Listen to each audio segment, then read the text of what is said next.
왜 밤만 되면 걱정이 몰려올까요? 왜 낮에는 괜찮던 일들이 밤에는 커다란 산처럼 느껴질까요? 왜 기도해도 불안이 가시지 않을까요? 왜 믿음이 있는데도 두려움이 사라지지 않을까요? 왜 하나님을 의지한다고 하면서도 새벽까지 뒤척일까요? 여러분도 그런 밤들을 보내고 계시지 않습니까? 이불 속에서 눈만 뜨고 천장을 바라보는 밤말입니다. 자녀 걱정, 건강 걱정, 경제 걱정, 관계 걱정. 머릿속에서 걱정들이 꼬리에 꼬리를 물고 이어집니다. 한 가지 걱정이 끝나기도 전에 다른 걱정이 시작됩니다. 시계를 보면 새벽 2시, 다시 보면 3시 반입니다. 내일 일어나야 하는데, 이러다 건강 망치겠어. 이런 생각까지 하면서 더 초조해집니다. 세상은 이렇게 말합니다. 걱정하지 마. 그냥 자라. 내일 생각해. 약 먹고 자. 병원 가봐. 생각을 비우라. 명상을 해봐. 하지만 하나님은 정반대로 말씀하십니다. 아무것도 걱정하지 말라. 내가 너와 함께 있다. 세상은 걱정을 잊으라고 하지만 하나님은 걱정을 맡기라고 하십니다. 세상은 혼자 견디라고 하지만 하나님은 나와 함께 하자고 하십니다. 세상은 내일은 내일의 태양이 뜬다고 하지만 하나님은 내일 일은 내일이 염려할 것이라고 하십니다. 이 차이가 무엇인지 아십니까? 세상의 방법은 걱정을 덮는 것입니다. 하나님의 방법은 걱정을 해결하시는 것입니다. 세상은 증상을 다루지만 하나님은 원인을 치료하십니다. 오늘 밤 여러분에게 이 차이를 정확히 알려드리겠습니다. 그리고 잠자리에서 들으면 마음이 평안해지는 7가지 하나님의 약속을 나누겠습니다. 이 말씀들을 듣고 나면 오늘 밤부터 여러분의 잠자리가 달라질 것입니다. 걱정의 무게가 하나님의 평안으로 바뀔 것입니다. 불안의 밤이 안식의 밤으로 변할 것입니다. 정말 그렇지 않겠습니까? 하나님이 약속하셨으니 반드시 그렇게 될 것입니다. 지금부터 함께 나누겠습니다.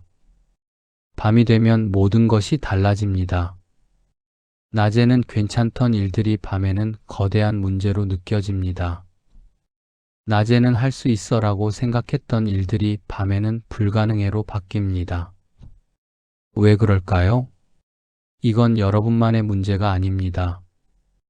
인간의 뇌는 밤이 되면 불안 호르몬이 증가하도록 설계되어 있습니다. 어둠 속에서는 시각 정보가 줄어들기 때문에 상상력이 더 활발해집니다. 그래서 실제보다 문제를 과장하게 됩니다. 작은 걱정이 눈덩이처럼 커집니다. 성경은 이것을 정확히 알고 계셨습니다. 시편 기자는 이렇게 고백했습니다. 밤에 내 침상에서 주를 기억하며 새벽에 주를 묵상하오리니 시편 63편 6절. 이 구절의 배경을 아십니까? 다윗이 광야에서 도망 다니던 때입니다. 사울 왕이 그를 죽이려고 3,000명의 군사를 이끌고 추격했습니다. 낮에는 도망 다니느라 바빴습니다. 하지만 밤이 되면 달랐습니다. 광야의 어둠 속에서 모든 소리가 적군의 발소리처럼 들렸습니다. 바람 소리가 칼 부딪히는 소리처럼 들렸습니다. 그때 다윗은 무엇을 했습니까? 걱정을 키운 것이 아니라 하나님을 기억했습니다. 묵상했습니다. 이것이 핵심입니다. 밤의 걱정은 자연스러운 것입니다. 문제는 그 걱정을 어디에 두느냐입니다. 머릿속에 계속 두면 커집니다. 하나님께 올려드리면 작아집니다. 작년에 우리 교회 김순자 집사님 68세 되셨습니다. 경기도 안양에 사십니다. 이분이 저를 찾아오셨습니다. 목사님, 저 요즘 밤마다 잠을 못 자요. 걱정 때문에요.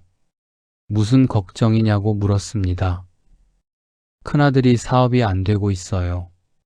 빚이 3천만 원이래요. 작은 딸은 남편이랑 사이가 안 좋대요. 제 건강도 안 좋고요. 당뇨에 혈압까지. 목사님, 낮에는 괜찮은데 밤만 되면 이 모든 게 머릿속에서 맴돌아요. 새벽 4시까지 잠을 못 자요.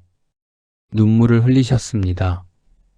하나님을 믿는데 왜 이렇게 불안할까요? 제 믿음이 약한 건가요? 아니라고 말씀드렸습니다. 밤의 불안은 믿음이 약해서가 아니라고 했습니다. 인간의 한계입니다. 어둠 속에서는 누구나 두려워합니다. 하지만 하나님은 바로 그 어둠 속에서 우리와 함께 하십니다. 시편 139편 11절에서 12절을 읽어드렸습니다. 내가 혹시 말하기를 흑암이 반드시 나를 덮고 나를 두른 빛은 밤이 되리라 할지라도 주에게서는 흑암이 숨기지 못하며 밤이 낮과 같이 비추이나니 주에게는 흑암과 빛이 같음이니이다. 어둠도 하나님 앞에서는 낮과 같다는 말씀입니다. 우리에게는 밤이지만 하나님께는 낮입니다. 우리에게는 어둠이지만 하나님께는 빛입니다. 집사님과 함께 이 말씀을 붙들고 기도했습니다. 그날 밤부터 집사님은 달라지기 시작했습니다. 처음에는 여전히 새벽 2시에 깼습니다. 하지만 이제는 걱정하는 대신 이 말씀을 고백했습니다. 하나님, 지금 제게는 어둡지만 주님께는 낮과 같습니다. 주님이 지금 저를 보고 계십니다. 2주가 지났습니다. 여전히 새벽에 깼지만 다시 잠들 수 있었습니다. 한 달이 지났습니다. 새벽 4시까지 깨지 않고 잘 수 있었습니다. 3개월이 지난 지금 집사님은 이렇게 간증하십니다. 목사님, 신기해요. 걱정거리는 그대로인데 마음이 평안해요. 밤에 잠을 자요. 하나님이 제 걱정을 대신 걱정해 주시는 것 같아요. 사랑하는 여러분, 밤의 걱정은 자연스러운 것입니다. 하지만 그 걱정을 혼자 품고 있을 필요는 없습니다. 하나님은 밤에도 깨어 계십니다. 여러분이 잠들지 못하고 뒤척일 때 하나님도 함께 깨어 계십니다. 아니, 여러분을 대신해서 깨어 계십니다. 이제 함께 기도해 보시겠습니까? 사랑하는 하나님 아버지, 밤의 어둠 속에서도 주님은 저와 함께 계심을 고백합니다. 제게는 흑암이지만 주님께는 빛과 같으심을 믿습니다. 밤의 걱정들을 주님께 올려드립니다.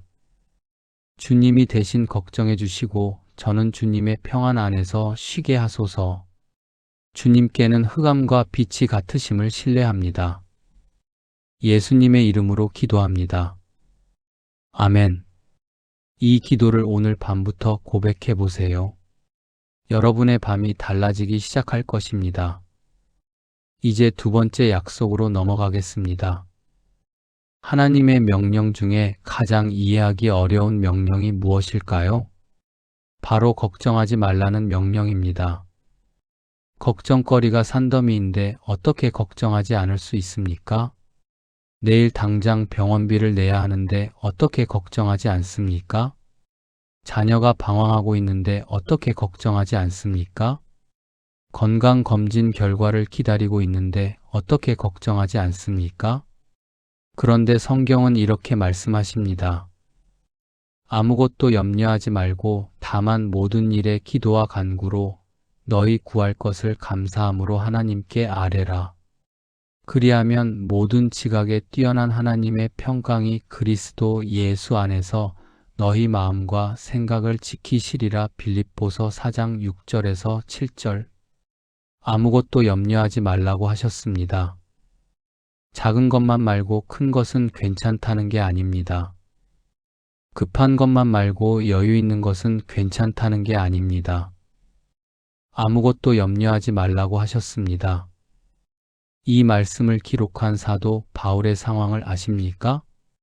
바울은 지금 로마 감옥에 갇혀 있습니다. 언제 처형당할지 모릅니다. 내일 살 수 있을지도 불확실합니다. 그런 상황에서 아무것도 염려하지 말라고 쓰고 있습니다. 이게 말이 됩니까? 됩니다. 왜냐하면 바울은 비밀을 발견했기 때문입니다. 염려와 기도는 함께할 수 없다는 비밀입니다. 염려는 문제에 집중하는 것입니다. 기도는 하나님께 집중하는 것입니다. 문제에 집중하면 하나님이 작아 보입니다. 하나님께 집중하면 문제가 작아 보입니다. 원문을 보면 더 명확합니다. 아무것도에 해당하는 헬라어는 메덴입니다. 전혀 아무것도라는 뜻입니다. 예외가 없습니다. 조건이 없습니다. 염려하지 말라에 해당하는 헬라어는 메림나테입니다. 마음을 나누다, 마음을 쪼개다라는 뜻입니다. 염려는 마음을 쪼갭니다. 하나님께 집중해야 할 마음을 문제로 나눕니다. 그래서 하나님은 마음을 나누지 말라고 하십니다. 온전히 내게 집중하라고 하십니다. 서울 강남구에 사시는 이미영 권사님 64세 되셨습니다.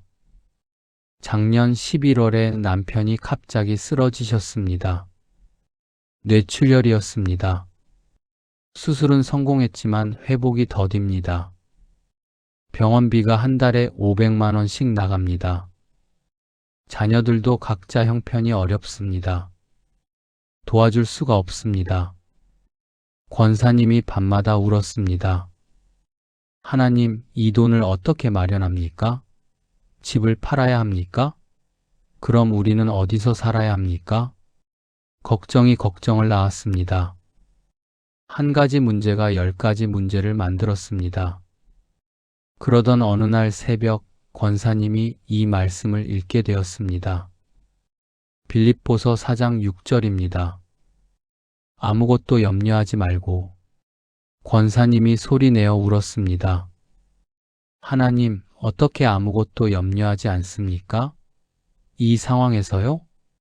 그때 성령님이 속삭이셨습니다. 내가 염려한다고 상황이 바뀌느냐? 내게 맡기고 나를 신뢰하라. 권사님이 결단했습니다. 그날부터 매일 새벽 이 말씀을 고백했습니다. 하나님, 병원비 걱정을 주님께 맡깁니다. 남편 회복도 주님께 맡깁니다. 미래 걱정도 주님께 맡깁니다. 처음에는 형식적으로 느껴졌습니다. 입으로는 맡긴다고 하면서도 마음은 여전히 불안했습니다. 하지만 계속 고백했습니다. 2주가 지났습니다. 놀라운 일이 일어났습니다. 교회 성도들이 자발적으로 헌금을 모아 전달했습니다. 2천만 원이었습니다. 권사님이 몰랐던 사람들이었습니다. 한 달이 더 지났습니다. 남편이 상태가 급격히 좋아졌습니다. 의사가 기적이다라고 말했습니다. 재활 치료가 예상보다 훨씬 빨리 진행되었습니다. 3개월 후 남편이 퇴원했습니다.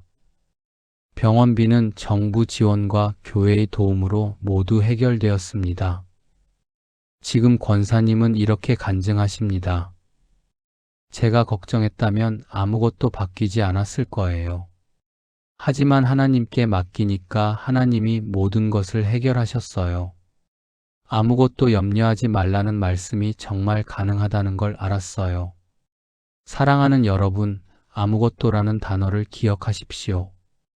여러분의 걱정 중에 하나님이 모르시는 것이 있습니까? 여러분의 걱정 중에 하나님이 해결하지 못하시는 것이 있습니까? 없습니다. 그러니 아무것도 염려하지 마십시오. 다만 모든 것을 하나님께 아뢰십시오. 지금 함께 이렇게 기도해 보시겠습니까? 전능하신 하나님 아버지, 제가 품고 있는 모든 염려를 주님께 올려드립니다.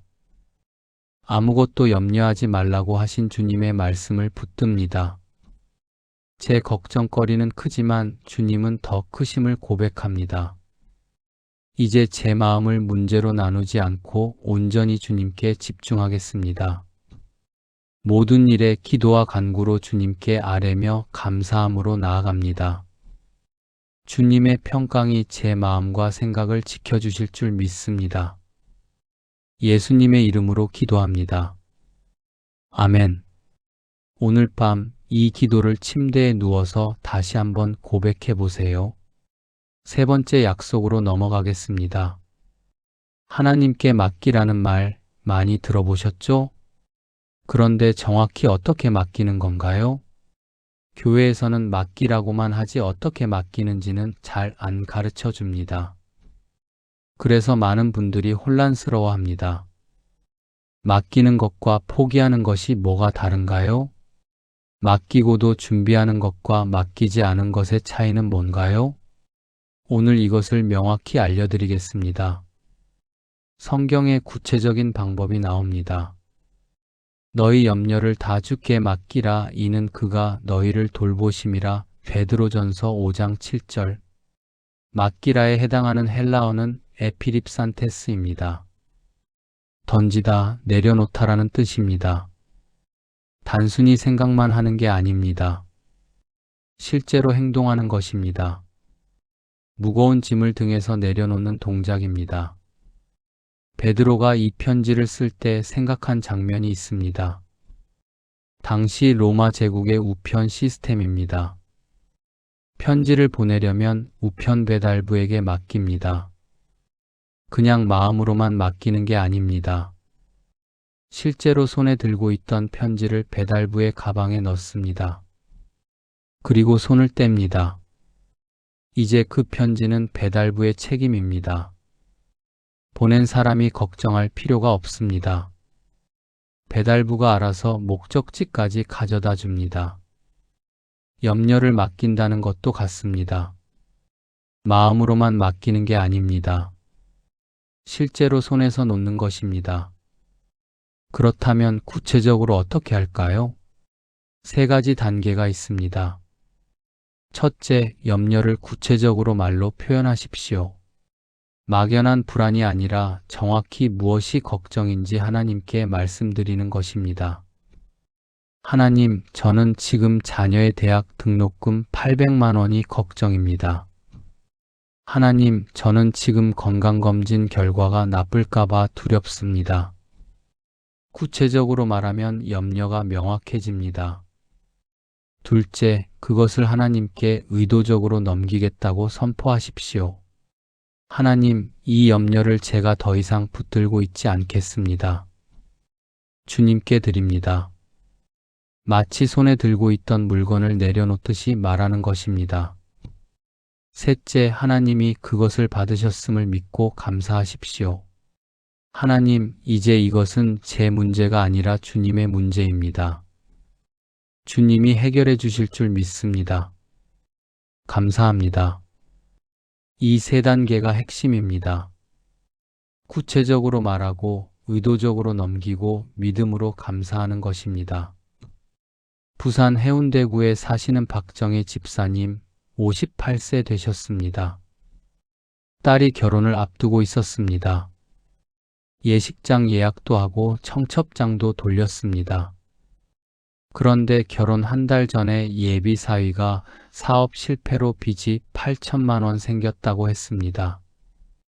딸이 결혼을 미루자고 했습니다. 집사님이 밤마다 잠을 못 잤습니다. 결혼을 해야 하나 말아야 하나? 빚을 제가 도와줘야 하나? 그럼 우리 노후 자금은 어떻게 하나? 머릿속이 복잡했습니다. 하루는 24시간이 모자랄 만큼 걱정으로 가득했습니다. 그러던 어느 주일 설교 중에 베드로전서 5장 7절을 들었습니다. 너희 염려를 다 주께 맡기라. 집사님이 집에 와서 무릎 꿇었습니다. 그리고 세 단계를 실천했습니다. 하나님, 저는 지금 딸의 결혼 문제가 걱정입니다. 예비 사위의 빚 8천만 원, 딸의 마음, 우리 노후 자금, 이 모든 것이 걱정입니다. 구체적으로 말씀드렸습니다. 하나님, 이제 이 걱정을 제가 붙들고 있지 않겠습니다. 주님께 드립니다. 제 손에서 놓습니다. 의도적으로 넘겼습니다. 하나님, 이제 이것은 제 문제가 아니라 주님의 문제입니다. 주님이 가장 좋은 길로 인도하실 줄 믿습니다. 감사합니다. 믿음으로 감사했습니다. 그날 밤 집사님이 처음으로 편히 잠들었습니다. 신기하게도 마음이 평안했습니다. 상황은 그대로였지만 마음이 달랐습니다. 2주가 지났습니다. 예비 사위가 찾아왔습니다. 어머님, 제가 빚을 갚을 방법을 찾았습니다. 집을 팔고 작은 곳으로 이사하겠습니다. 2년 안에 모두 갚고 새로 시작하겠습니다. 진지했습니다. 딸도 결심했습니다. 엄마, 저 결혼할래요. 그 사람과 함께 빚을 갚으면서 시작하고 싶어요. 집사님이 놀랐습니다. 자기가 해결한 게 아니었습니다. 하나님이 모두 정리해 주셨습니다. 결혼은 예정대로 진행되었습니다. 지금 1년이 지났습니다. 사위가 새 직장을 얻어 빚의 절반을 갚았습니다. 부부가 행복하게 살고 있습니다. 집사님은 이렇게 고백합니다. 제가 붙들고 있었다면 아무것도 해결 못했을 거예요. 하나님께 맡기니까 하나님이 다 하셨어요. 사랑하는 여러분, 맡긴다는 것은 포기가 아닙니다. 신뢰입니다. 내가 할 수 있는 것을 하되 결과는 하나님께 맡기는 것입니다. 내가 걱정하는 것보다 하나님이 돌보시는 것이 훨씬 낫습니다. 지금 함께 이렇게 기도해 보시겠습니까? 사랑의 하나님 아버지, 제가 붙들고 있는 모든 염려를 주님께 드립니다. 이것을 더 이상 제 손에 붙들고 있지 않겠습니다. 주님께 던집니다. 주님께 내려놓습니다. 이제 이것은 제 문제가 아니라 주님의 문제입니다. 주님이 저를 돌보심을 믿고 감사합니다. 예수님의 이름으로 기도합니다. 아멘. 이 기도를 매일 밤 반복해 보세요. 손에 쥐고 있던 염려를 하나님께 올려드리세요. 네 번째 약속으로 넘어가겠습니다. 밤에 누워서 무엇을 생각하십니까? 대부분의 사람들은 걱정을 생각합니다. 내일 할 일, 해결 안 된 문제, 불안한 미래. 그러다 잠을 못 이룹니다. 하지만 성경은 다른 방법을 가르쳐 줍니다. 잠자리에서 할 수 있는 가장 강력한 고백이 있습니다. 내가 평안히 눕고 자기도 하리니 나를 안전히 살게 하시는 이는 오직 여호와의 신이이다. 시편 4편 8절. 이 한 구절이 여러분의 잠자리를 완전히 바꿀 수 있습니다. 이 구절의 배경을 먼저 알아야 합니다. 다윗이 이 시편을 쓸 때는 위기의 순간이었습니다. 아들 압살롬이 반역을 일으켰습니다. 예루살렘에서 도망쳐야 했습니다. 왕궁이 아니라 광야에서 잠을 자야 했습니다. 침대도 없었습니다. 경호도 없었습니다. 언제 적군이 공격해 올지 몰랐습니다. 그런 상황에서 다윗은 이렇게 고백했습니다. 내가 평안히 눕고 자기도 하리니. 어떻게 이런 고백이 가능했을까요? 비밀은 다음 문장에 있습니다. 나를 안전히 살게 하시는 이는 오직 여호와의 신이다. 다윗은 자기가 자신을 지키는 게 아니라는 것을 알았습니다. 하나님이 지키신다는 것을 확신했습니다. 그래서 평안히 잘 수 있었습니다. 원문을 보면 더 깊은 의미가 있습니다. 평안히에 해당하는 히브리어는 샬롬입니다. 단순히 조용하다는 뜻이 아닙니다. 완전하다, 온전하다, 아무것도 부족함이 없다는 뜻입니다. 눕고는 히브리어로 아시카바입니다. 단순히 몸을 눕힌다는 뜻이 아닙니다. 완전히 쉰다, 긴장을 푼다는 뜻입니다. 자기도 할인이는 히브리어로 아이스환입니다. 깊은 잠을 잔다는 뜻입니다. 걱정 없이, 두려움 없이 완전히 쉬는 잠입니다. 이 모든 것이 가능한 이유가 뒤에 나옵니다. 오직 여호와의 신이이다. 오직이라는 단어가 중요합니다. 내 힘이 아닙니다. 내 지혜가 아닙니다. 내 준비가 아닙니다. 오직 하나님입니다. 대구 수성구에 사시는 최영숙 권사님 71세 되셨습니다. 남편을 5년 전에 먼저 보내셨습니다. 혼자 사십니다. 밤이 가장 두렵다고 하셨습니다. 목사님, 혼자 집에 있으면 무서워요. 문 잠그는 것도 여러 번 확인해요. 그래도 불안해요. 밤에 소리만 나도 깜짝깜짝 놀라요. 불면증이 심했습니다.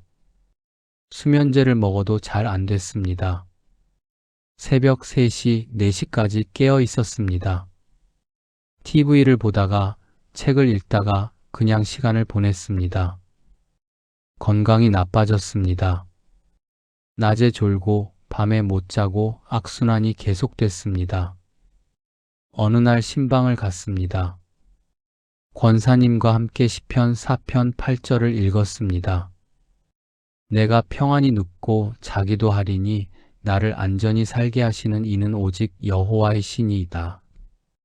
이 말씀을 설명드렸습니다. 그리고 제안했습니다.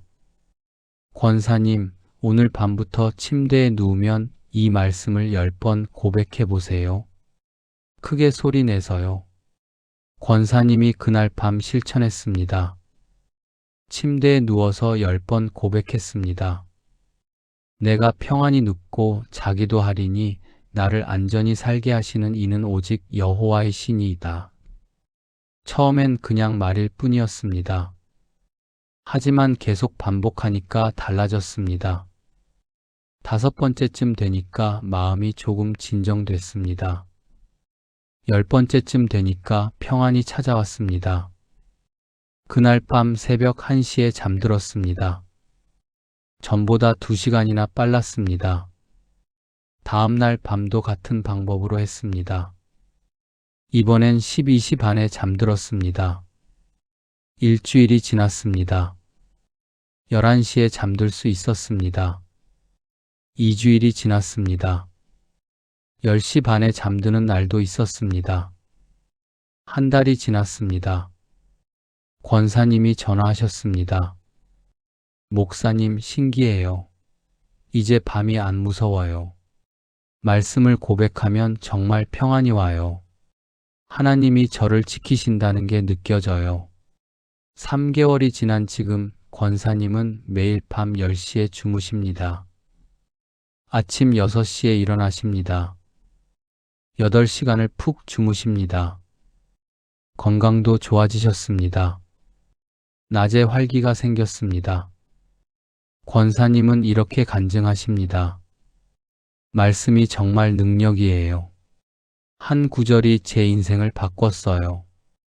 이제 혼자 있어도 안 무서워요. 하나님이 함께 계시니까요. 사랑하는 여러분, 오늘 밤부터 이 말씀을 고백해 보세요. 침대에 누우면 10번, 아니 20번이라도 고백하세요. 내가 평안히 눕고 자기도 하리니 나를 안전히 살게 하시는 이는 오직 여호와의 신이이다. 이 고백이 여러분의 마음을 지킬 것입니다. 불안을 몰아낼 것입니다. 평안을 가져올 것입니다. 지금 함께 이렇게 기도해 보시겠습니까? 여호와 하나님, 오늘 밤 제가 평안히 눕고 잘 수 있도록 도와주소서. 제가 저를 지키는 것이 아니라 주님이 저를 안전히 살게 하심을 고백합니다. 제 모든 두려움과 불안을 주님께 맡깁니다. 오직 주님만을 의지하며 평안히 쉬겠습니다. 주님의 평안이 저를 덮어주시고 깊은 잠을 주소서. 주님이 밤새도록 저를 지켜주실 줄 믿습니다. 예수님의 이름으로 기도합니다. 아멘. 이 기도 후에 시편 4편 8절을 10번 고백해 보세요. 여러분의 밤이 달라질 것입니다. 5번째 약속으로 넘어가겠습니다. 여러분은 내일 걱정을 하십니까?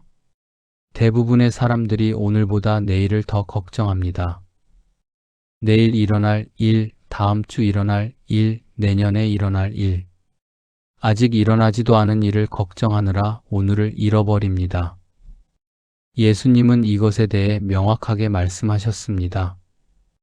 그러므로 내일 일을 위하여 염려하지 말라.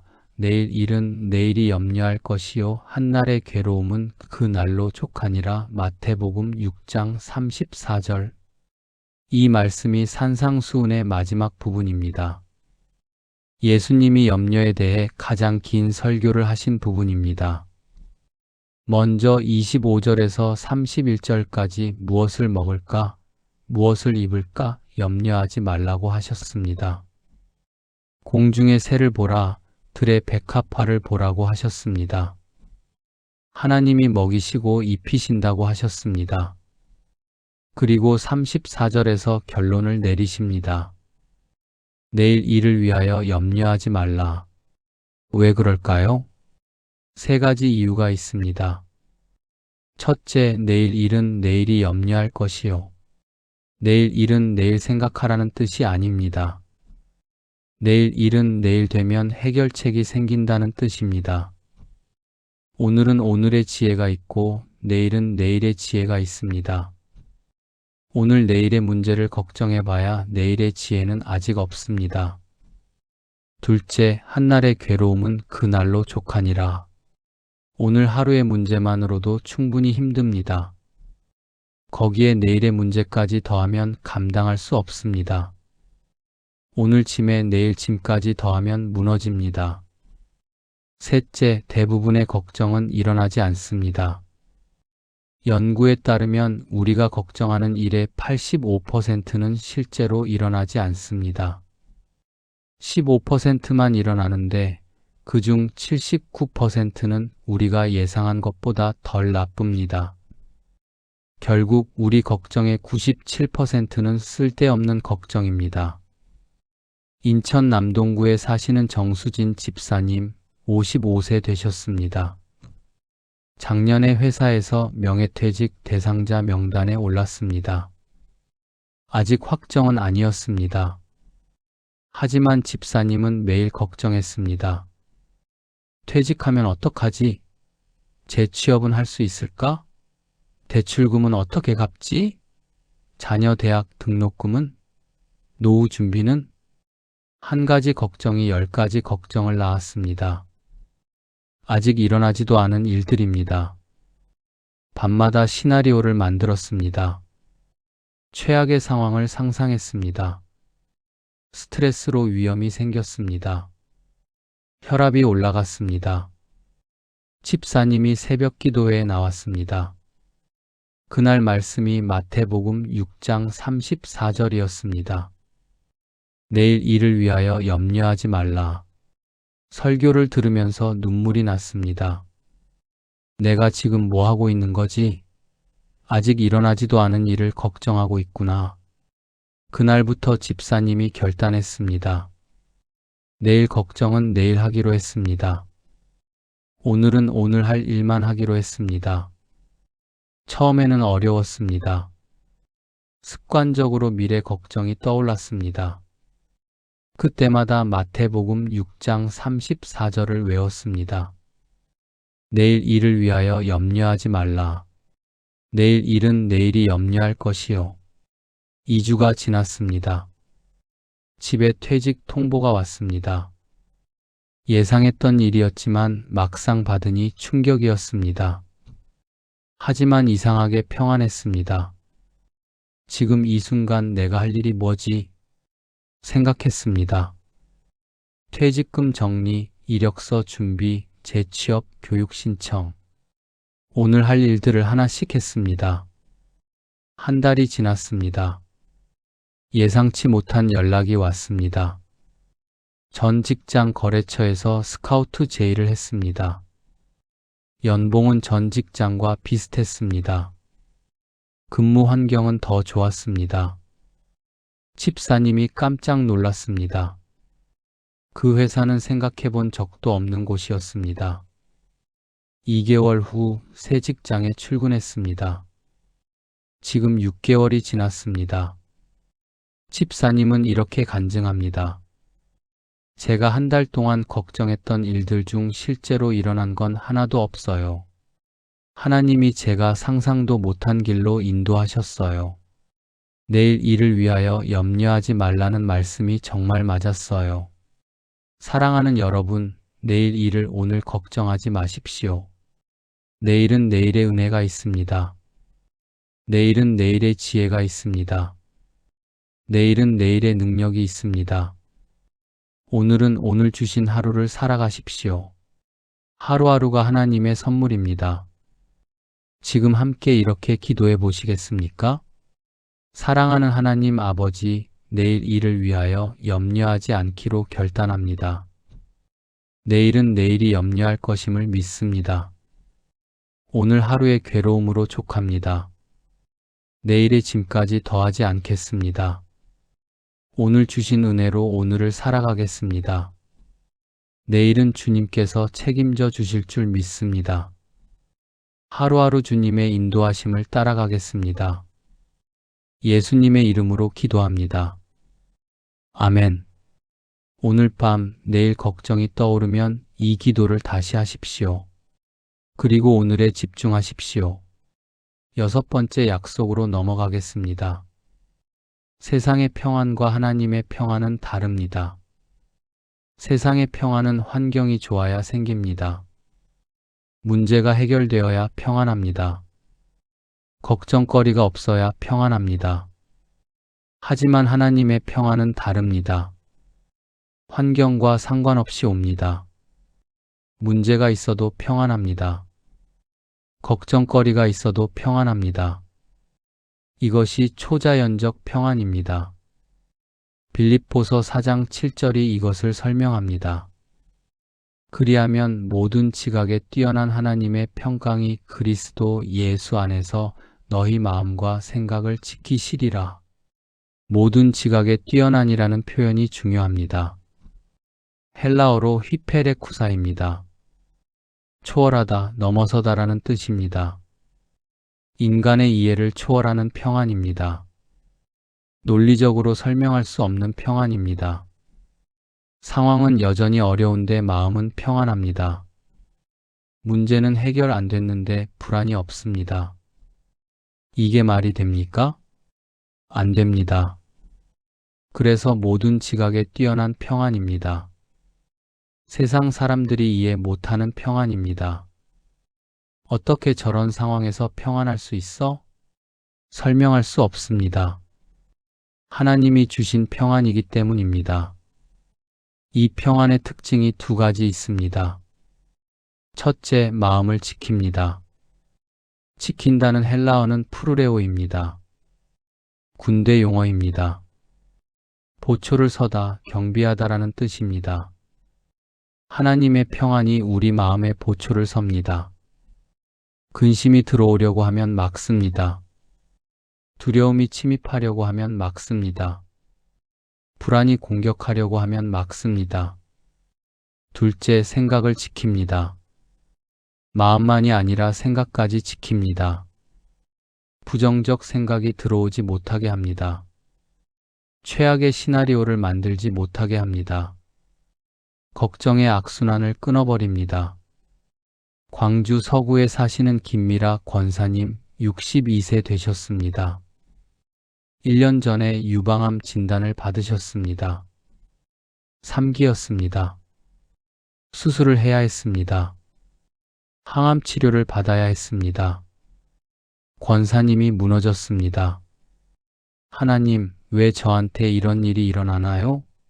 제가 뭘 잘못했나요? 밤마다 울었습니다. 죽음이 두려웠습니다. 수술하면 살 수 있을까?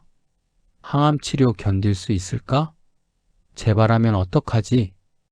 공포였습니다. 수술 전날 밤 잠을 이룰 수 없었습니다. 새벽 3시였습니다. 성경을 폈습니다. 빌립보서 4장이 펼쳐졌습니다. 6절과 7절을 읽었습니다.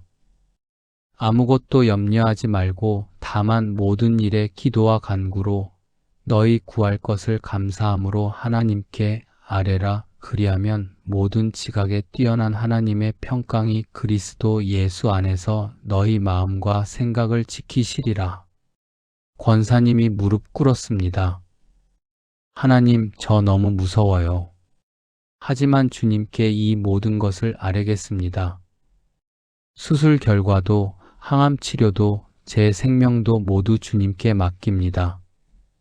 주님의 평강으로 제 마음과 생각을 지켜주세요. 기도하고 나니 이상한 일이 일어났습니다.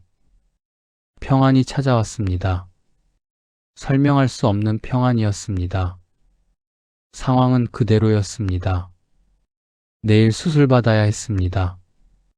항암 치료 받아야 했습니다.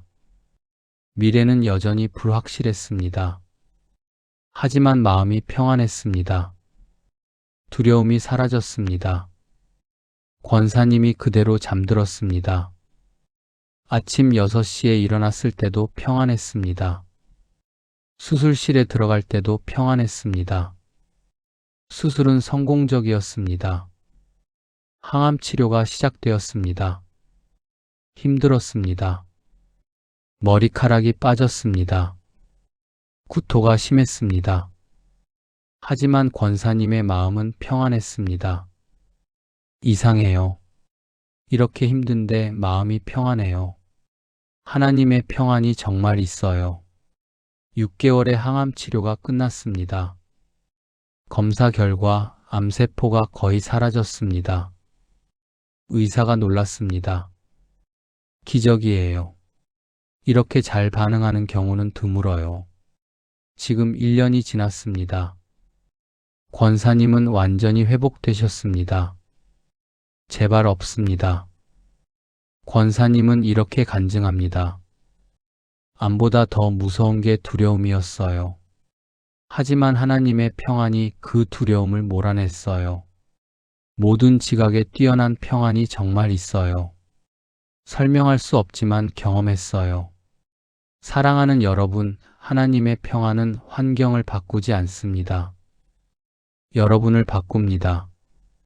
문제를 없애지 않습니다. 문제를 이기는 힘을 주십니다. 이 평안을 경험하고 싶으십니까? 방법은 간단합니다.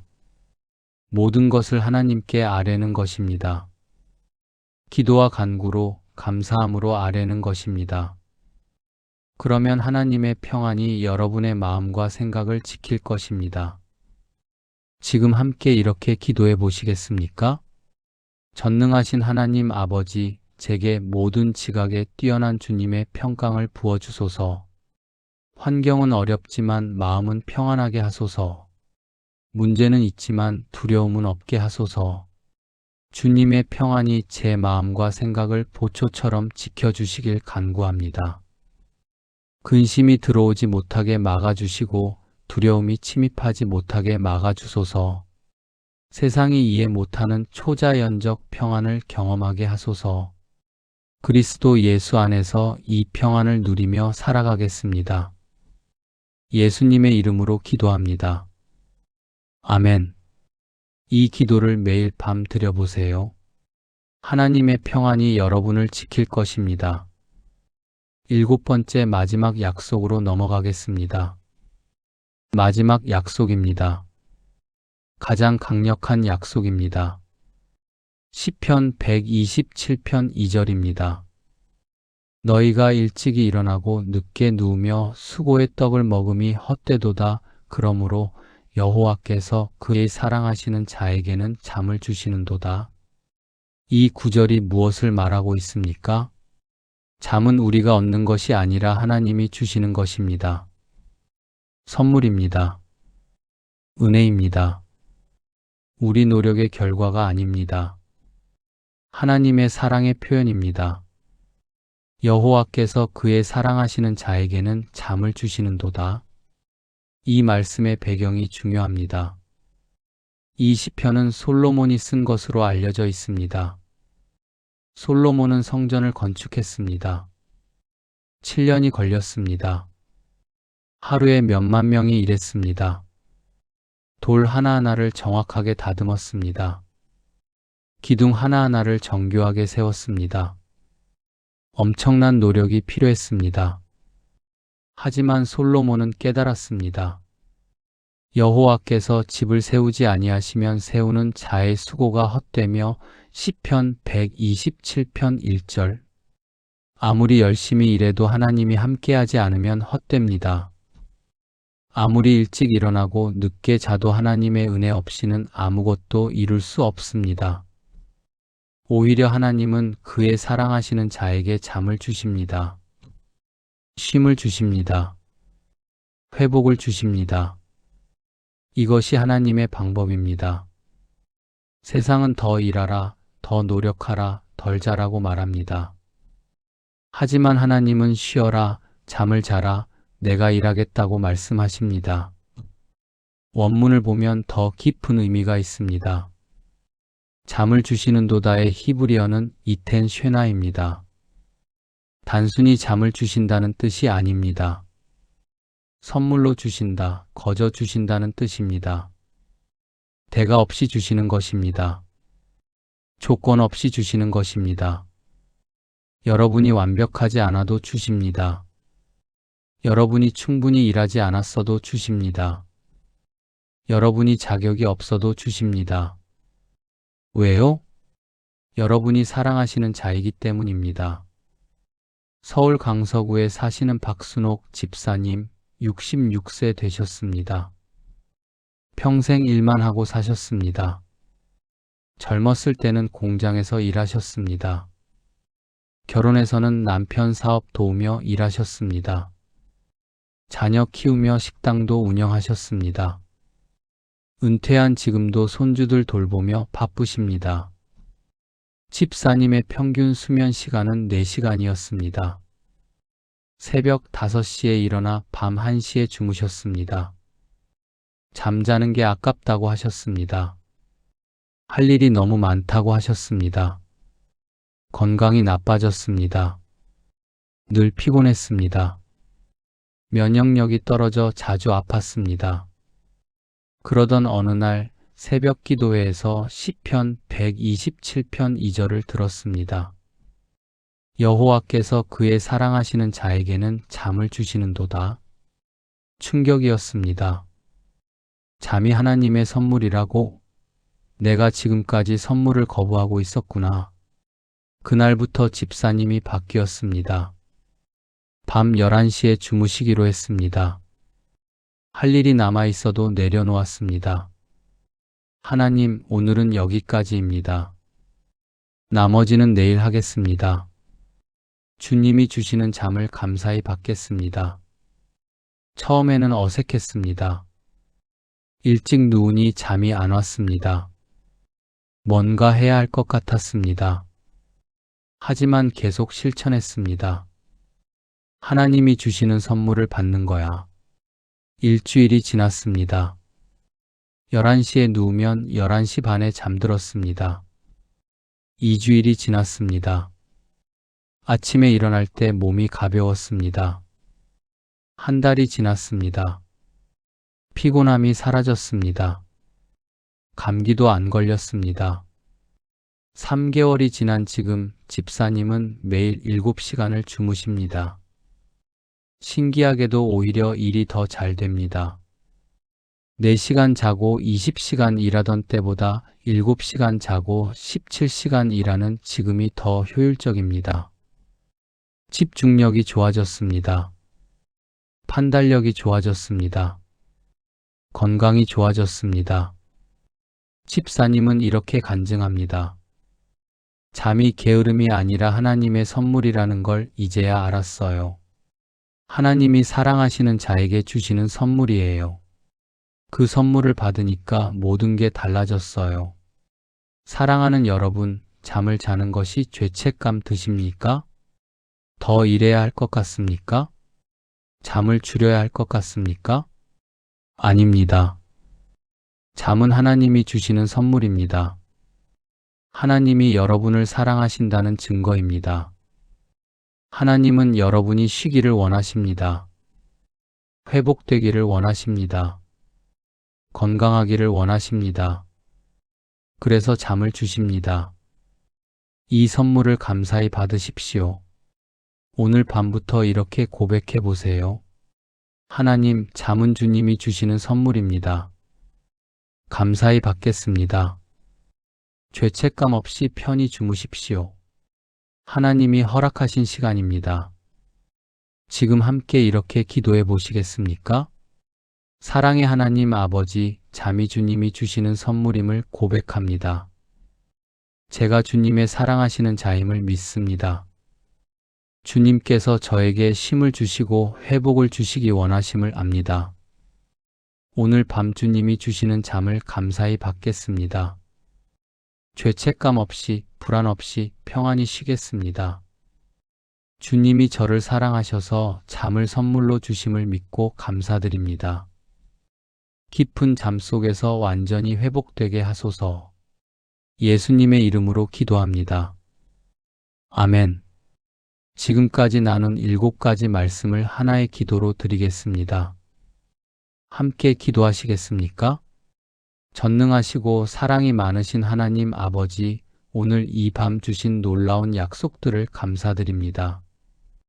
밤의 어둠 속에서도 주님은 저와 함께 계시고 아무것도 염려하지 말라 하시며 모든 염려를 주님께 맡기라 하시고 평안히 눕고 자게 하시며 내일 일은 내일이 염려할 것이라 하시고 모든 지각에 뛰어난 평안을 주시며 잠을 선물로 주시는 주님을 찬양합니다.